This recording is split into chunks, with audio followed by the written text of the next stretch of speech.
Hello दोस्तों, स्वागत है आप सभी का एडवारम भाई। मेरा नाम मोहित की गोस्वामी। देखो, आज के इस लेक्चर में अपन खत्म करने वाले हैं अपनी 4th यूनिट। लास्ट टॉपिक बचा है अपना क्या, vulcanisation of rubber. Vulcanisation of rubber क्या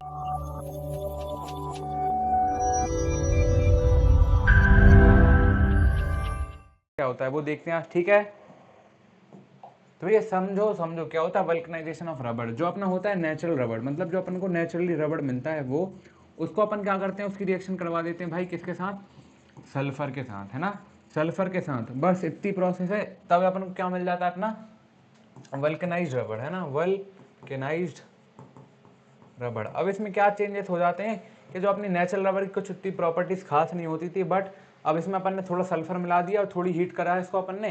तो हीट करने के बाद, सल्फर मिलाने के बाद जो अपने को फाइनल प्रोडक्ट मिल रहा है, मतलब जो अपनी वल्कनाइज्ड रबर मिल रही है उसकी स्ट्रेंथ अच्छी होगी, इसलिए ये चीज़ अपन करते हैं ना। तो ये अपन ज़्यादा दिमाग नहीं डालेंगे इस पर, जोर नहीं डालेंगे, पढ़ लेते हैं ना। Vulcanisation is the process of heating natural rubber with sulphur to improve strength, elasticity and durability. अब क्या होता है इसमें, नेचुरल रबर को अपन सल्फर के प्रेजेंस में हीट कर देते हैं, तो उससे क्या होता है, इसकी भाई स्ट्रेंथ इंप्रूव हो जाती है, इलास्टिसिटी इंप्रूव हो जाती है और ड्यूरेबिलिटी बढ़ जाती है ना। मैकेनिज्म, मतलब ये काम कैसे करता है। नेचुरल रबर में क्या होता है भाई, अपने डबल बॉन्ड होते हैं, सी डबल बॉन्ड सी, इस तरीके से इन इट्स चेन, है ना। ऑन हीटिंग विद सल्फर, मतलब देखो टेम्परेचर अपन को लगभग कितना रखना है, 100 से 140 डिग्री सेल्सियस। अब जब इसको सल्फर के साथ हीट कर रहे होंगे, sulphur form cross link. Sulphur क्या करेगा, ये डबल बॉन्ड है भैया, ये डबल बॉन्ड टूटेंगे कार्बन के, और सल्फर इसमें कहीं ना कहीं जुड़ेगा। सल्फर क्या करेगा, एक तरीके से क्रॉस लिंक फॉर्म करता जाएगा बिटवीन पॉलीमर चेंज, ठीक है। अब these cross links restrict chain movement. अब ये क्या करेंगे भैया, क्रॉस लिंक फॉर्म हो रहे हैं, बहुत सारे क्रॉस लिंक फॉर्म हो गए, तो अब क्या करेंगे, ये चेन की मूवमेंट को अलाउ नहीं करेंगे, मतलब अब चेन जैसी है वैसी रहेगी एक तरीके से, है ना। तो अब क्या हुआ, इनके बॉन्ड अच्छे स्ट्रांग हो गए, है ना। अब एज अ रिजल्ट रबड़ बिकम स्ट्रॉन्गर। अब बॉन्ड स्ट्रॉन्गर हो गए तो एक तरीके से क्या हो गई, रबड़ मेरी स्ट्रांग हो गई है, इलास्टिसिटी बढ़ गई है और थोड़ी एक तरीके से स्टेबल हो गई है ना। तो क्या हुआ भैया मेरा, क्या एक तरीके से रिएक्शन में भी दिखा देंगे। अपन क्या करेंगे, नेचुरल रबड़ को लेंगे, उसको सल्फर के साथ रिएक्ट करेंगे in presence of heat. Heat का टेम्परेचर कितना होगा भैया, 100 डिग्री से 140 डिग्री सेल्सियस तक, ठीक है, है ना। तो ये क्या बनेगा, 100 डिग्री से 140 डिग्री सेल्सियस तक। तो अपने क्या बन जाएगा, अपन को वल्कनाइज्ड रबड़ मिल जाएगा। वी आर मतलब वल्कनाइज्ड रबड़, ठीक है। तो चलिए दोस्तों, आशा करता हूं ये लेक्चर्स आपको काफी अच्छे लग रहे होंगे। ये जो बैच आप देख रहे हो, ये सब्जेक्ट आप पढ़ रहे हो, ये एब्सोल्युटली आपके लिए फ्री है यूट्यूब पर। इसके डिस्क्रिप्शन में आपको कंप्लीट लिंक मिल जाएगी, या फिर आप एडवारा इंजीनियर चैनल पर जाके देख सकते हो।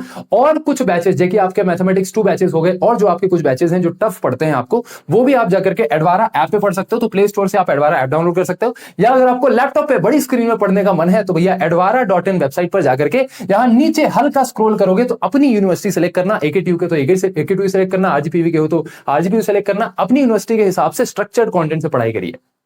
मैकेनिज्म लिख दोगे। स्ट्रक्चर किस तरीके का होता है भैया, बिफोर वल्कनाइजेशन लीनियर चेंज, मतलब क्या होता, जब अपन ने वल्कनाइजेशन नहीं किया था रबड़ का, तब अपना कैसा था नेचुरल रबड़ का स्ट्रक्चर, ये चेन के फॉर्म में था, एक लीनियर चेन के फॉर्म में, है ना।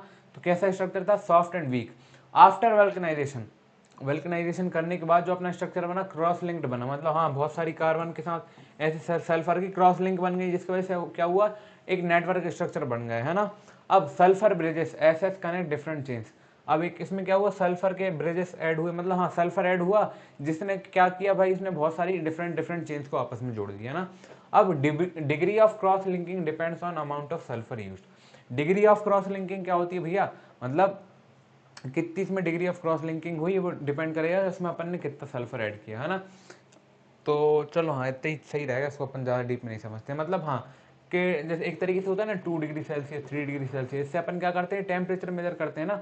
तो अपन को ये मेजर करना है कि उसमें कितना डिग्री ऑफ सल्फर लगा है, या फिर कितना सल्फर लगा है, तो वो कैसे मेजर करेंगे, उसमें अपन ने सल्फर का अमाउंट कितना डाला है ना। अब प्रॉपर्टीज ऑफ वल्कनाइज्ड रबर, इसकी प्रॉपर्टीज क्या भी अच्छे से याद कर लेंगे अपन।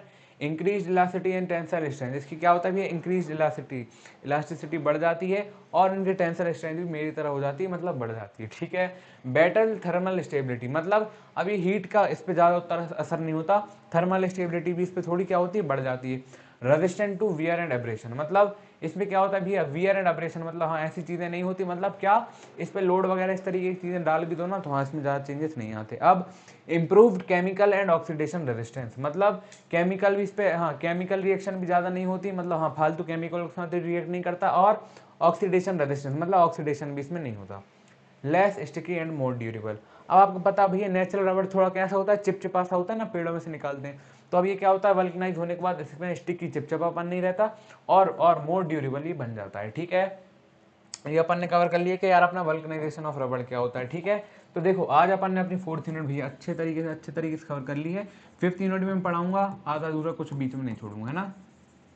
और कहीं कुछ आप डाउट हो तो भी आप पूछ सकते हो, और कमेंट में आप बताइए कि अभी तक आपको मेरा पढ़ाना कैसे लगा। ठीक है, तो भाई उम्मीद है यार आपको आज का लेक्चर पसंद आया, इसके नोट्स अच्छे से बनाइए। Thank you so much for watching, bye.